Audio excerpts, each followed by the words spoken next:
আমরা এক দুর্ভাগা জাতি। চতুর্দিকে আগুন আর আগুনে দেশ পুড়ে ছাই হচ্ছে।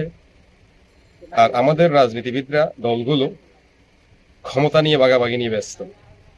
কে কয় আসন নেবে, কে কয় আসন দেবে, কে কোন পদ নেবে, কে কোন মন্ত্রিত্ব নেবে, এগুলা নিয়ে ভাগাভাগি নিয়ে ব্যস্ত। অথচ দেশে আজকে এত বড় বড় দুর্ঘটনাগুলো ঘটে যাচ্ছে। ইপিজেডে আগুন, নারায়ণগঞ্জে আগুন, আজকে চকবাজারে আগুন, বিশেষ করে এয়ারপোর্টে যে আগুন, কত বড় দুর্ঘটনা এটা! বাংলাদেশের ইতিহাসে এত বড় অগ্নিকাণ্ড হয়েছে কিনা আমার জানা নেই, যেখানে হাজার হাজার কোটি টাকার সম্পদ ব্যবসায়ীদের ক্ষতিগ্রস্ত হবে, বিরাট পরিমাণে ক্ষতির সম্মুখীন হবে।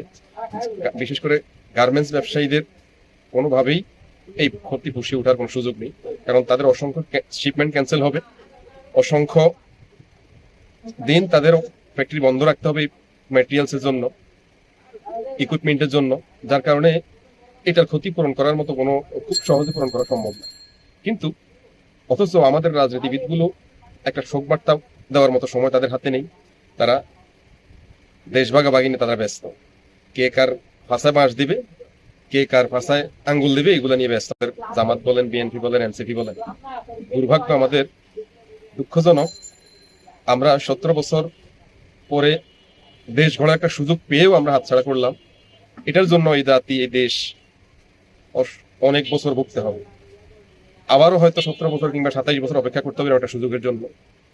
সবাইকে আল্লাহ বুঝার তৌফিক দেন, এই দেশটাকে বাঁচান। আপনারা রাজনীতিবিদরা রাজনীতি করেন, আমাদের সমস্যা নেই, কিন্তু আপনাদের এই রাজনৈতিক প্রপাগান্ডার কারণে, পারাপারি মারামারির কারণে আমরা ব্যবসায়ীরা ক্ষতিগ্রস্ত হচ্ছি, সাধারণ মানুষ ক্ষতিগ্রস্ত হচ্ছে। এই যে অসংখ্য এয়ারপোর্টে আজকে অসংখ্য ফ্লাইট ক্যান্সেল হলো, বন্ধ হলো, অসংখ্য প্রবাসী ভিসা চেঞ্জ হয়ে যাবে, ভিসার মেয়াদ শেষ হয়ে যাবে, তারা বিপদে পড়বে। কত রকমের বিপদ!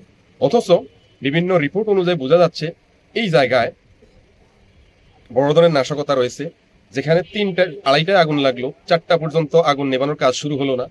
ভিতরে থাকা ফায়ার সার্ভিসের ইউনিটগুলো কাজ শুরু করলো না। বাহির থেকে যেতে এত সময় কেন লাগলো?